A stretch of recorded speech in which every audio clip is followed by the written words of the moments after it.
What's up, everybody? How's it going? Welcome to the video. I'm so glad you're here. I'm Ryan Beach, and on this video today, we're going to be talking about 4 pillars that we can apply to our practice to make sure that our fundamentals routine is effective. The reason I wanted to make this video is because in my own studies, in my own practice, and in work with students and my clients, I found that people generally have an approach to their practice that it is unique.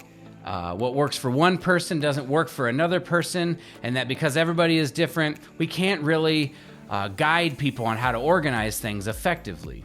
Through a lot of research, a lot of experimentation, and a lot of just sort of paying attention, I've found that when observing people who have great routines, although it may look different from person to person, underneath the surface, they have some commonalities that I think we can talk about to help us make sure that if we don't have a lot of structure, we can start to apply the commonalities so that we can start to build our own best practice system. For ease of remembering and being able to just talk about it, I've been able to put together an acronym that helps describe and helps us remember the 4 pillars. The acronym is GOLD, and it stands for 1, your routine must be goal-oriented. 2, your routine must have an optimal starting place. 3, your routine must have a logical progression. And the 4th pillar is your routine should have a defined time frame. Let's get into the video. So the first pillar we're gonna talk about is your routine must be goal-oriented. Now we all know that goals are good and setting goals are what moves us from point A to point B, and so this shouldn't surprise anybody, but I think it would surprise us the amount of practice that goes on without people having really any idea what they're trying to accomplish in any given session. The baseline idea of setting a goal for a practice session is just to simply state what you want to accomplish. Whether it's increasing your high range, getting better at your low range, your dynamic contrast, articulation flexibility, things like this. Knowing what it is you want to work on and why you want to work on it and what exercises you're going to do to work on it is pretty much imperative measure that we should take to be able to make sure our practice is effective. In addition to that, though, I think it's important not only to set the goal, but to try to define what needs to happen for the goal to be achieved. What I mean by this is if you want to improve your flexibility on the trumpet, being able to say, I want to improve my flexibility is great, but being able to say having great flexibility means a strong and steady airstream, great connection between my chops, my tongue, and my fingers, and being able to hear all of the intervals that I'm trying to do ahead of time gives us something a lot more tangible to try to aim for when we're working on it. Working in this manner and defining these parameters allows us to set a goal and to know if we are working to achieve the goal, whether we're getting closer to achieving it or not. Knowing these parameters are going to be pretty crucial in being able to know if we are wasting our time in the practice room or if we're practicing deeply. The second pillar of a good fundamentals practice routine is going to be your routine needs to have an optimal starting place. All I mean by that is you got to find the right place to start to build the best habits that you can. To take it out of the musical context and put it into another context that I love to talk about, when working out, if we are lifting a weight that is too heavy for us, it's very clear that sometimes your form might break down or you might increase your chance for injury.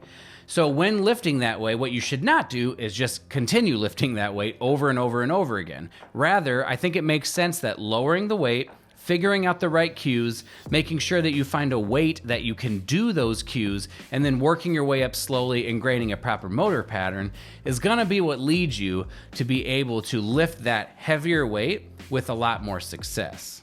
To put it back into a musical context, we set the goal already and we know where we want to go, but we may not be able to do that already. So we need to be able to back up, find out where we can already play with good habits, start there, so that when we start the process, not only are we learning, but we're also already the player that we want to be. This will allow us to set up good habits at the beginning, and as we progress, we can maintain them. So when we reach our goal, not only have we reached the goal, but we're the best version of ourselves as a player as we can be.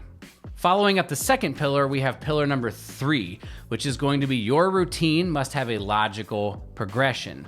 Now, we have the goal, we have the place to start. Now, how do we get from the beginning to the goal? And this is what the third step is. It needs to be logical. It needs to make sense. We can say, I will add 4 beats per minute, or I will play 1 more repetition per week, or I will play a little bit higher tomorrow and the next day and the next day. But it needs to make sense and it needs to be logical. We should be planning these things ahead of time so that the emotion of the moment of whether we can or can't do it isn't what's guiding us, but rather our logical plan that we think should work.